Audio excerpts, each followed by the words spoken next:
Всем привет, уважаемые друзья, товарищи и просто зрители нашего канала. У нас часто появляются электрокары, новомодные концепты и прочее, но довольно редко мы сталкиваемся с гиперкарами. А это очень интересные представители китайского автопрома. Сегодня на нашем столе обзоров Apollo EVO, который, судя по виду, может произвести впечатление на кого угодно. И чтобы это доказать, мы приступим к обзору прямо сейчас. Кстати, на нашем канале уже есть большая коллекция обзоров на новинки Apollo. Ссылку на самые популярные модели вы сейчас видите на экране и в описании к этому видео. Нет одного такого слова, чтобы описать им, как выглядит этот гиперкар. Ему точно надо сниматься в фильмах про Бэтмена, так как футуризм здесь просто зашкаливающий. Передок выполнен в многоуровневом стиле и больше напоминает наконечники стрелы, если смотреть сверху. А если брать вид спереди, то машина вообще кажется игрушечной или моделью из какой-нибудь игры. Фары здесь X-образные, в прямом смысле слова, они сделаны крестом. Насколько это удобно, не ясно, однако смотрится весьма креативно.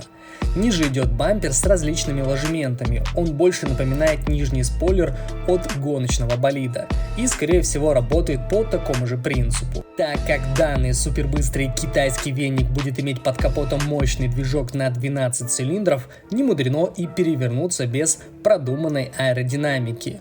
Боковые части также выполнены в многоуровневом стиле с множеством граней и выступов. Двери поднимаются вверх, открывая доступ в монокок из прочного углепластика. Стоит отметить, что место в гиперкаре всего для двоих, но на нем и не картошку копать едут.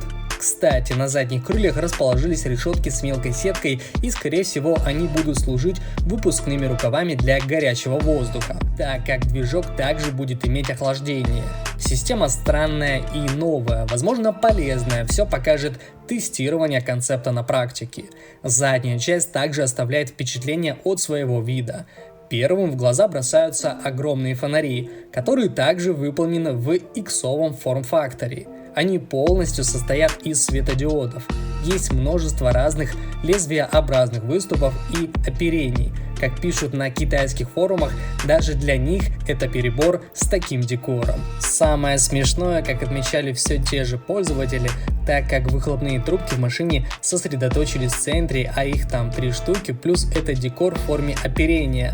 Заднюю часть модели прозвали GPGU, что с китайского значит куриная жопка. Да-да, в Поднебесной тоже умеет шутить. Экстерьер вообще весьма напыщен. Это, можно сказать, прямо Конор Макгрегор среди китайского автопрома.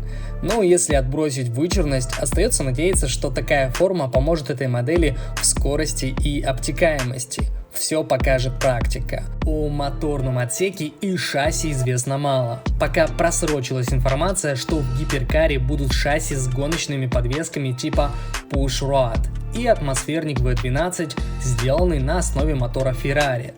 Также известно, что сначала создадут только 10 таких машин, а дальше покажет время. Но несомненно в коллекцию такой экземпляр будут покупать либо шейхи из Эмиратов, либо президенты. Цена пока неизвестная. Кстати, как думаете, во сколько EVO обойдется? По техническому наполнению тоже сведений мало. Точно будут многочисленные ассистирующие системы, 5G связь для быстрого обновления, различные плюшки из разряда комфортности.